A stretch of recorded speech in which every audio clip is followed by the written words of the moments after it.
What's up, YouTube? Welcome back to my channel. My name is Brie. I'm a self-confidence and a mindset coach. I've also decided that I'm just going to start to open up my life to you guys on here. I'm really just going to become my niche. I'm going to become the person that you want to aspire to be and really just share my stories. But anyways, today's YouTube channel or video is going to be about an ex that recently came back into my life during Christmas and how I handled this situation overall. So let's get right into it. Just as I explained, one of my exes came back during Christmas. He texted me. Of course, it was a drunk text. Here's the thing. I think of drunk texting a little bit different than most people do because when we're drunk, it almost like heightens our vulnerability to say the things that we wouldn't normally say when we're not drinking. And that's the way I think of it. I'm like, oh, if this person is texting me, it's because they've wanted to, but now they're just a little bit under the influence in order to be able to send it. So let me know what your thoughts are on that, but that's the way I view it. A little backstory on this guy. I had been dating him. I met him through mutual friends when I was raised in New Hampshire. I met him through mutual friends. We really clicked. We got along. The only thing about him was that I would say he had a little bit like of an anger issue. He seemed like he had a good home life, but maybe not the best home life. And kind of that's where he learned his tendencies from. Anyways, he texted me. We were talking for a little bit. I was a little hesitant to drop my wall just because he does text me here and there when he is under the influence, but I do like him, so I was willing to open the door and kind of see what he was offering at that point. And he was texting me. We were texting back and forth about hanging out. He was like, yeah, when you're back from New Hampshire, text me and we'll go to the gym together, we'll hang out. So I was texting him. I was being proactive about, hey, I'm free on this day, and knowing that I changed my self-confidence and my concept and the way that I see myself, people always show up in my life now the way that I want them to show up.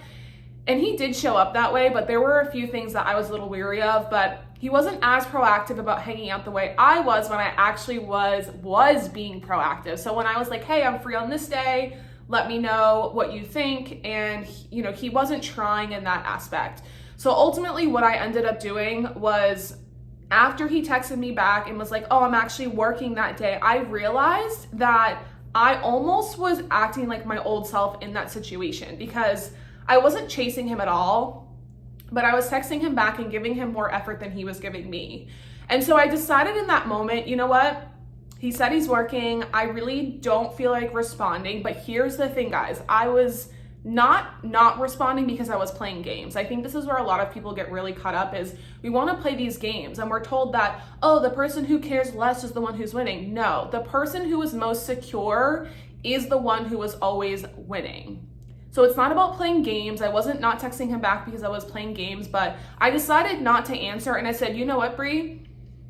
We're going to delete his number. I'm going to delete the text message thread, not because I don't care about him, but ultimately because I know in that moment, he wasn't showing up the way I wanted him to in that specific moment of being proactive. He wasn't showing up the way I wanted to. And so the way that I decided to handle this was turn inward, love myself. I'm going to continue to meditate. I'm going to continue to do breath work. I'm going to continue to do affirmations, subliminal tapes, the things that I know make me feel good. And if he does happen to come back at some point, he needs to show up the right way. He needs to show up being proactive in the way that I know I deserve.